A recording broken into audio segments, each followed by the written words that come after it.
That's delayed. Hey everyone, Robert Nixon here.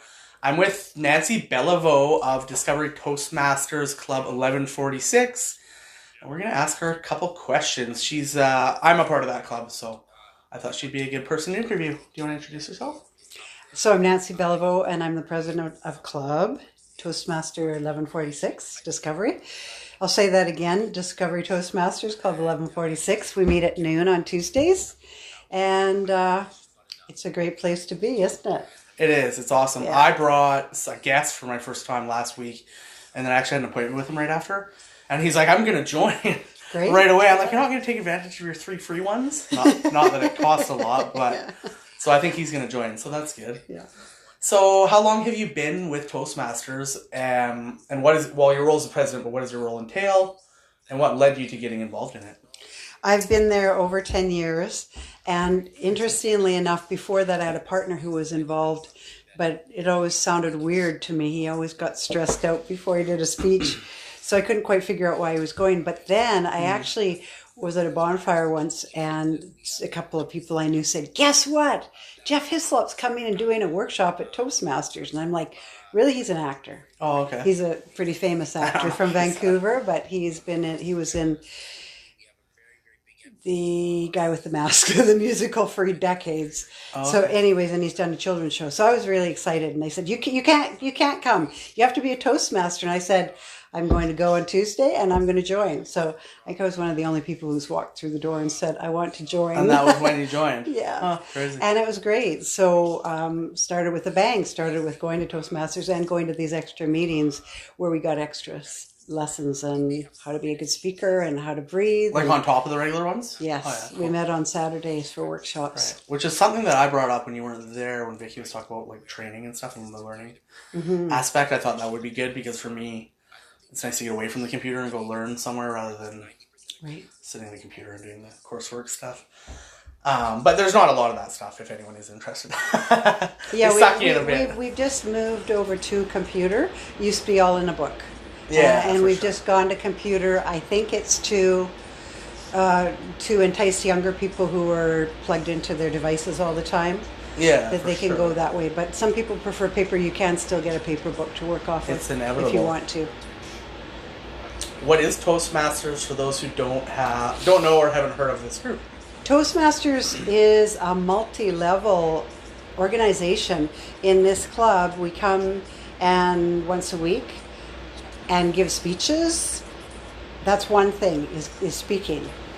And then the other thing is listening, and listening in a way that you can give positive feedback. So that's a huge learning skill for people. In terms of just having good relationships with people, learning to listen is very, very important, and then learning to give feedback in such a way that it's not insulting or belittling, that it's positive. What? The little side language going on here. And so I just think it's the best thing since sliced bread. If the camera girl keeps motioning things or talking, then she's going to have to be on camera. So it's, I think for me, I've done a lot of personal growth things, and this has been the best bang for my buck in terms of so much growth. Because when I started 10 and a half years, I was very, very nervous and very, very shy. And so before I did my first speech, I felt like throwing up. And so I totally get when people come and they're nervous. And so we try to be very, very supportive for people when they walk through the door. And to encourage people, like for sure. And so not to push anybody, encourage people to do what they can. So in a meeting, you come in and there's usually these days one speaker, but there could be two with a prepared speech. And then there'll be another person who evaluates that speech. There's another person who's going to keep time because it's a 1 hour meeting, so it's very important to keep track of the time. And that's another thing we learn is how to be timely. We set up a speech to be 5 to 7 minutes usually, and so we want to get it within that range. And then there's another portion where we have impromptu speaking called table topics. The fun part. Yeah, I like that. And so one person will come, he will come with a list of questions and ask different people around the room to answer these questions that they aren't prepared for. So that teaches you how to be able to stand up and speak spontaneously. And yeah, we love to hear those. We learn lots about people. The other job that's there is an awe counter. So that's someone who sits and keeps track of all the people and the number of times they say ah and so happens to be one of my favorite ones. And then you get feedback later. And I've really been biting my tongue even since we sat down, just because I know it's beside you. I'm like, don't use it. I almost started with so. And then you get a report back for how many times you used it. And so for some people, they're very, very bad. When they come in, they might have 50 ums and ahs in a table topic in a minute and a half. Like literally, there have been. And so they just become more aware of it. And so there's that can create a little bit of a difficult period where you become aware of a habit and then you have to break it. And there's like a swear jar for it. Every ah is 25% and someone tracks it. Yeah, people don't swear too much. There was somebody It's like a swear jar, right? Yeah, it is. So yes, we upped the ante. It used to be a nickel up to a quarter. And then we thought, well, that's crazy. People don't even have nickels anymore. So now it's a quarter for each on up to $1. I put a $5 bill in last week. Because I hadn't been putting anything in, and I'm sure I owed that. But you don't have to pay anything when you're just a guest. And people are welcome to come and be a guest. Up to 3 times is no problem. And we're happy to have guests. And what else? Help me here, Robert. What else do we do there? Well, if you want to come as a guest, you can just show up at 12 p.m. on Tuesdays to the community center. Just ask about a room at the front desk. Mm-hmm. What else do we do? Well, there's someone who evaluates the speech. So someone will sit and take notes while the person's speaking, and then they will give them feedback in that positive way, tell them what was good about it and what could be improved, and then someone else will evaluate the table topic questions. And someone we have will a word of the day. We have a grammarian, like you were a grammarian, right? Yeah. So he printed out a word of the day, which was change, and we're supposed to try and incorporate that word into our speech or our table topic or any time we're talking. And then, yes, you get somebody who keeps track of how many times you've used it, and people knock on the table.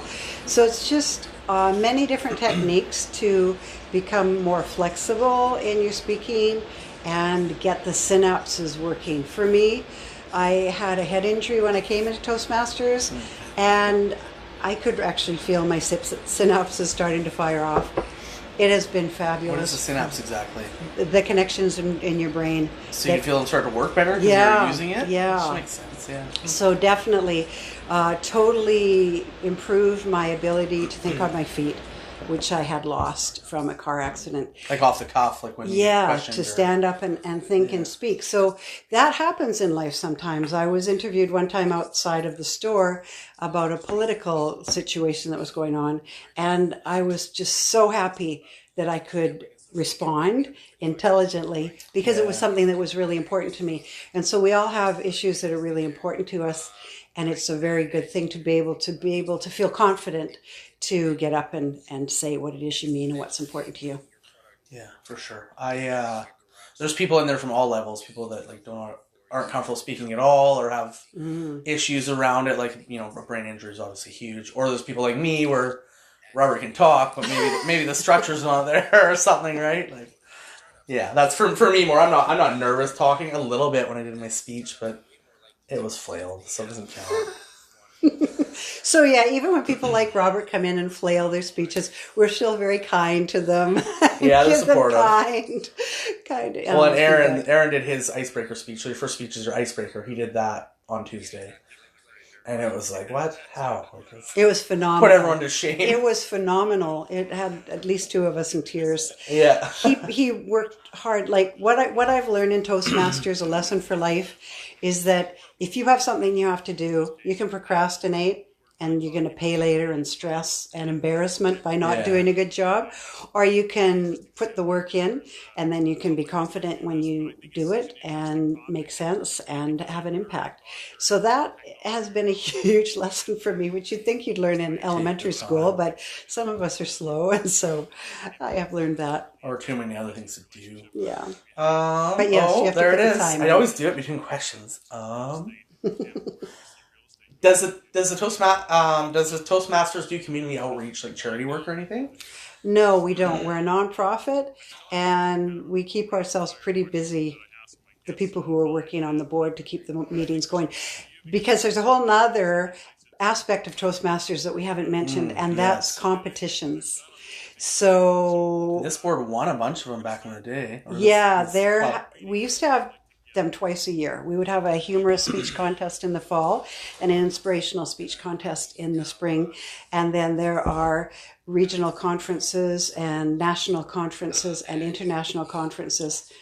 And those are amazing to go to. Now there's just the spring. And so we have a local club contest people don't have to go into that because that's a whole nother level of involvement.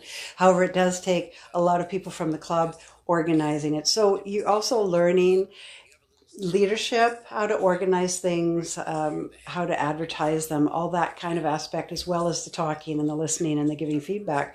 So there's an awful lot to learn about it. And people have strange ideas about what it is, because when I first joined, somebody said, "Oh, are you going to be a politician?" Well, no, I'm not going to be a politician, but it sure has helped. So for me personally, one of the things, because one of the questions that Robert's going to ask me is that there are a couple other organizations I'm involved with, and I'm involved with Shoreline Musical Theater, and I love musical theater. It's a passion of mine.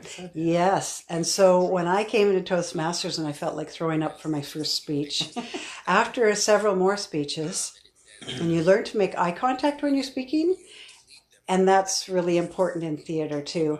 So I asked during a play, Heather Gordon Murphy, if I could have just a little tiny part.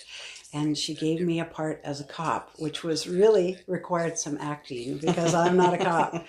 No. So then I've moved on and gotten bigger and bigger parts, and actually had a solo last year or 2 years ago, which was terrifying. And if I hadn't done Toastmasters, totally wouldn't have gone near that. But it's part of the progression in what I'm doing. And it was exciting. It was terrifying. You do it. Nobody dies. And so it builds your confidence. No one remembers what you said 10 minutes later anyways. I mean, they do it within reason, but that's what I've realized is like you say your speech or you say your thing, people remember, but it's you that really has that holds on to. If it's a really good speech, you remember, and they say that if people remember a year later, then it's super good. Right, and if it's bad, they don't remember. Probably. There was one speech that I still remember. This woman dressed up, and hers was called the Guerrilla Grammarian. So the grammarian is the person who keeps track of good use of language and the word of the day. Mm-hmm. And so I still remember her, and I still remember that. So I think that must have been an absolutely great speech. And I imagine that Aaron's speech will be remembering because of the emotional impact of it. It was about him and his grandpa. Yeah. And his technique was phenomenal. The bass line of it that was about his grandpa and passed away. Awesome. What's your favorite memory or moment from Toastmasters? Sheesh. That's a good question. There are just so many. I have to say, when we had our guest last week, and he said, or this week, and he said, "I feel inspired." He said, "I didn't expect to feel inspired." And I said, "I always feel inspired." Mm-hmm. I really do. And I said there've never been a bad meeting. There was one bad meeting, but that was when somebody came from outside the club and used the whole time to talk about business. That was a bad meeting. So otherwise, there could be somebody who gives a bad speech, but then there's going to be great table topics and you learn about people. And I don't know, I just find it thrilling. You see people growing, you see people improving, you see people stopping and saying, like when you can tell somebody, you only did it 10 times instead of 25 times today. Yeah, that's good. It's exciting to see people coming together to grow and to learn. Mm-hmm. I always sort of feel guilty when I start talking about business, but it's inevitable because it comes naturally, right? Talk about yourself, and they say for your first speech and stuff, you're supposed to talk about yourself. And then I got like a thing from Mark. He's like, "That was great. You turned the question right around into being about your business and something you related to." So I'm like, okay, well maybe I shouldn't try to avoid it, but obviously you're not trying to like be a salesman there either, right? Right. Yeah, you're not trying to be a salesman. Do you want to buy a house? Do you want to buy a house? Or I don't know. It comes naturally to talk about what you do, right? I guess. And what was, like you say, what you're passionate about. Yeah. That certainly comes naturally. And if you are passionate about something, then people are going to want to listen to you. Yeah. And if there's some emotion in it, then people will be drawn to it and listening with a very open heart. Yeah, for sure. We already asked that one. We already answered about the organizations. what other avenues are you active in? I guess that sort of answered that as well. But do you have anything else that you're active in that? Campbell River inspires Singers. you? I've been going there for 20 years or Like so. to donate or to No, like not no, donate, but like just play. Yeah. to play. So our organization isn't really linked to any other organization. No. It's a huge international organization, and the funds that come in just keep it propelling. And so no, there's I was thinking links time like yourself. Mm-hmm. Sorry, what do you do with them though? Like with the seniors.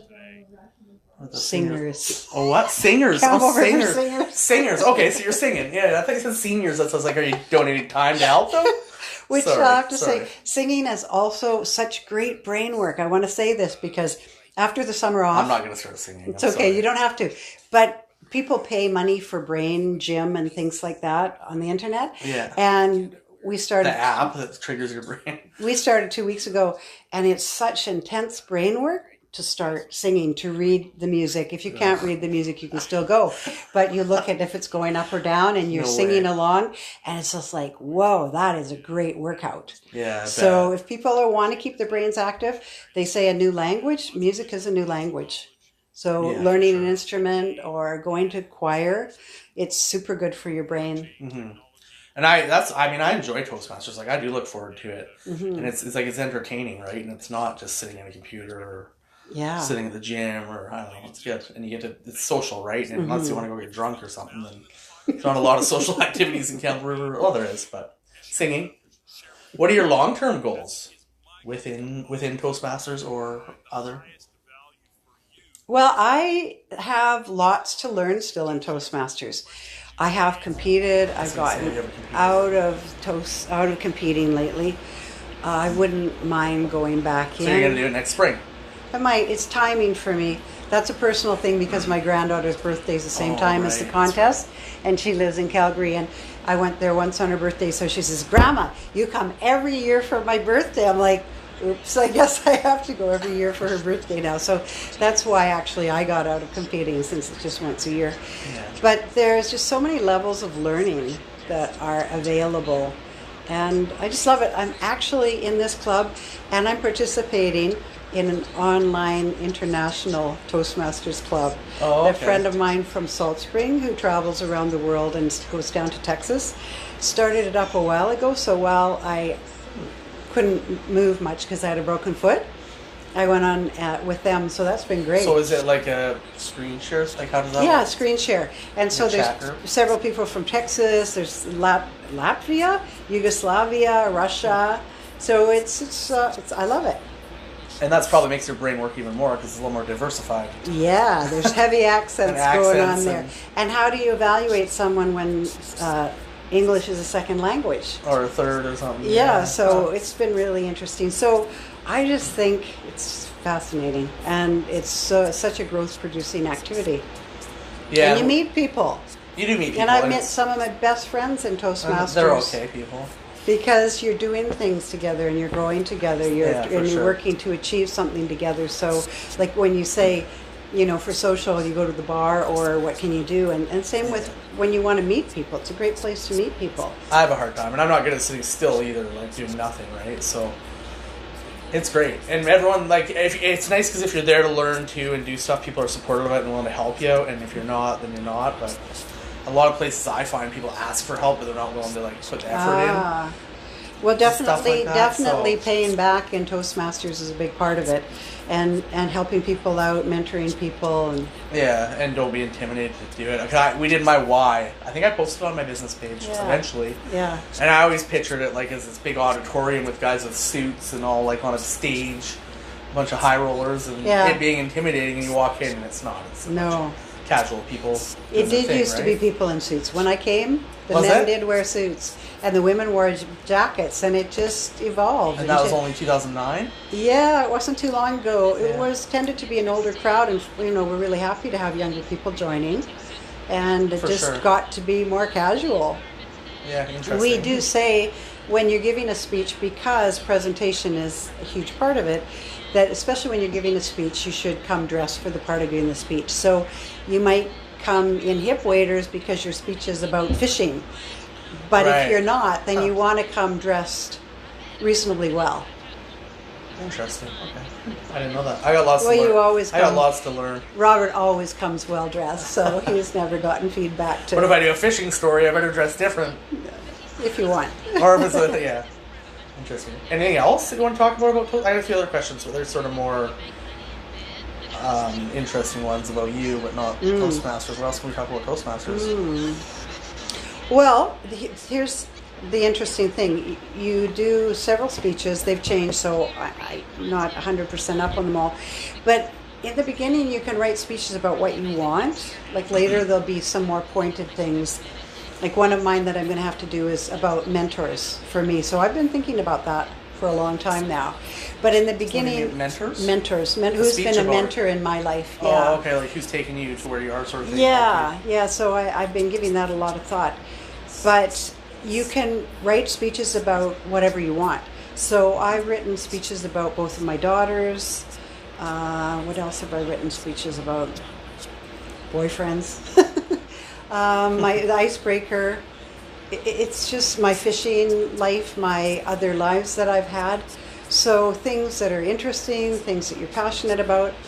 And so then if it's something you want to get more clear about because you want to be able to discuss it in the world, it's a great opportunity. So if you want to write a speech about this place that you work for, you could do that.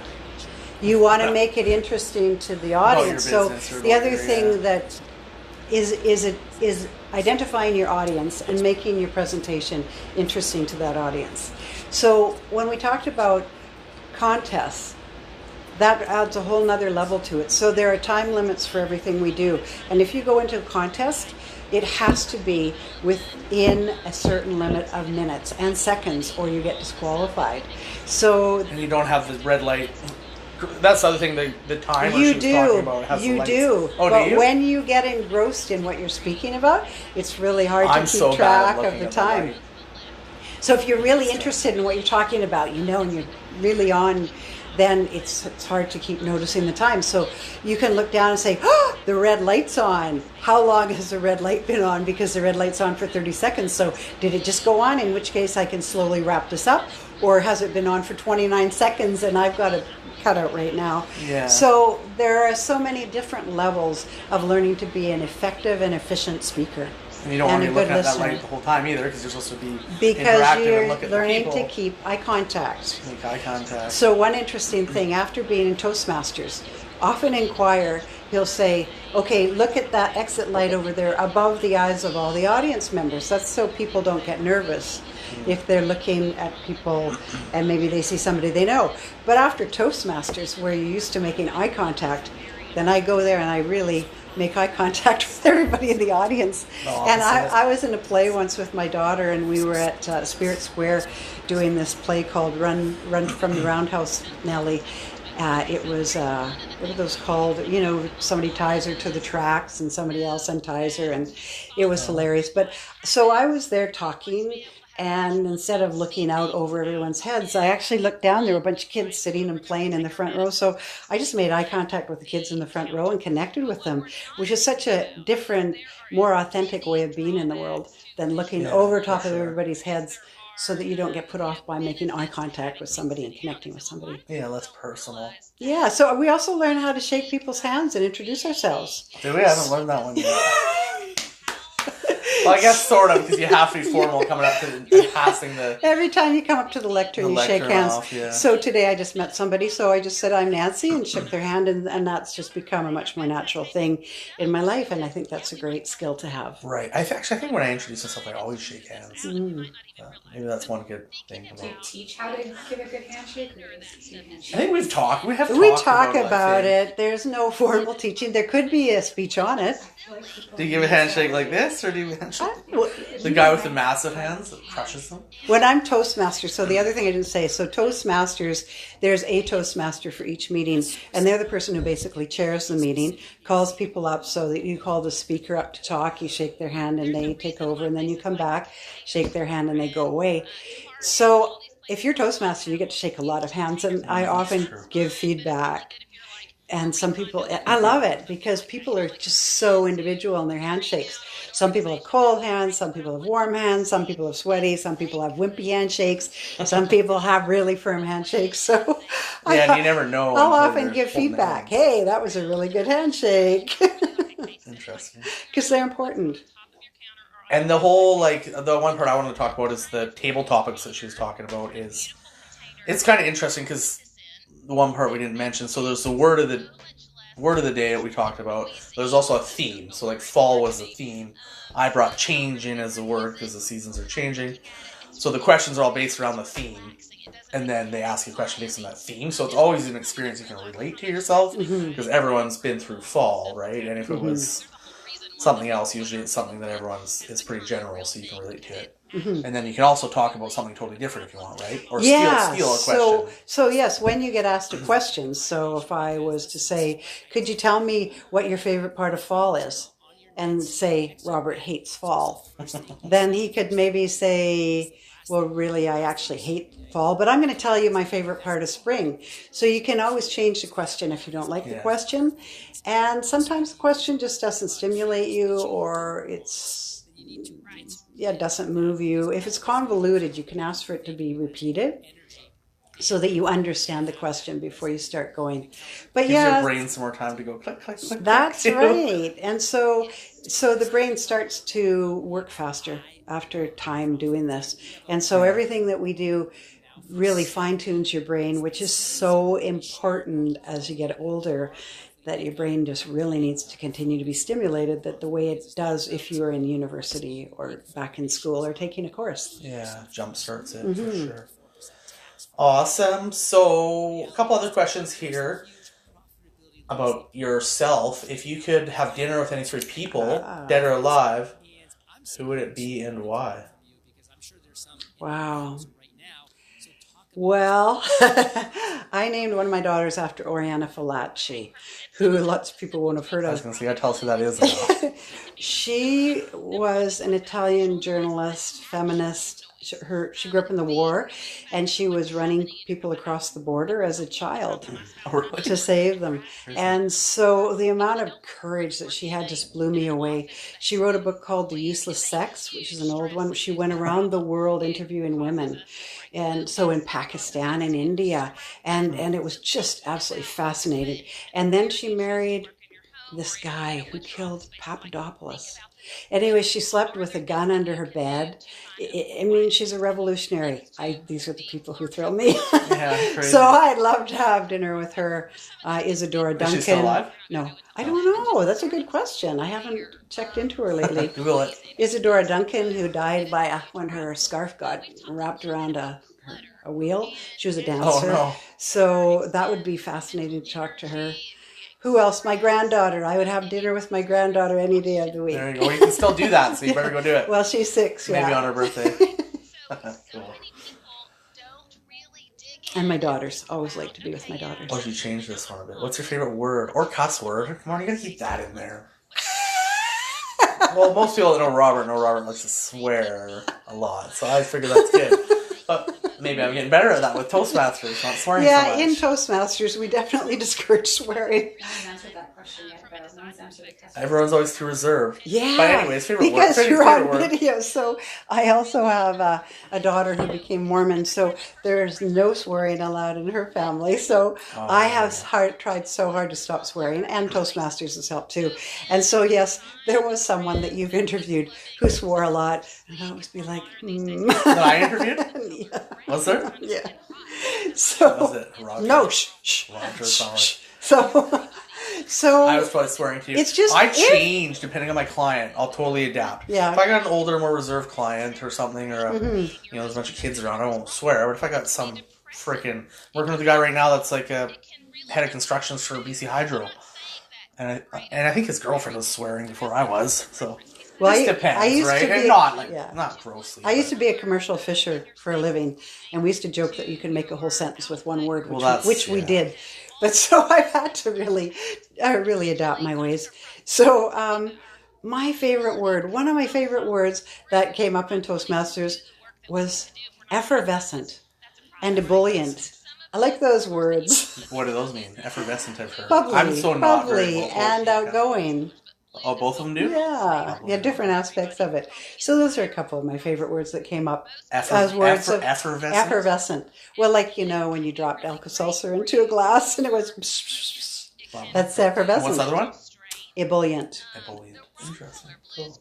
Yes, so we often will learn the purpose of the word of the day is to bring in unusual words. So words like that you might learn what they mean and then try to use them in our speaking that day. Yeah, and Robert needs to work on words because he's not a very wordy person. I have no shame. I just ask people what it means. I'm like, what does that mean? Yeah. Sometimes in Toastmasters, I'll Google it quickly.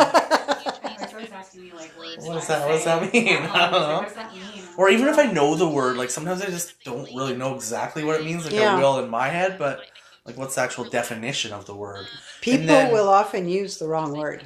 Yeah. Oh yeah, and not to bring up my ex or anything, but we used to have an argument. It was like a game. So she would say a word, and I'd be like, that word doesn't fit. Like, what does it mean? And it was literally like 50-50, I would win. Yeah. And the word she used, she had it totally in the wrong context. And so I think that's why I question it, because I think there's a lot of words and to have a full understanding of them. And I think with Toastmasters, and with university, I learned that to speak simply is the most important thing. You can use interesting words, but to speak simply, people who try to use big words often will use them in the wrong context. And you're kind of like, is that what?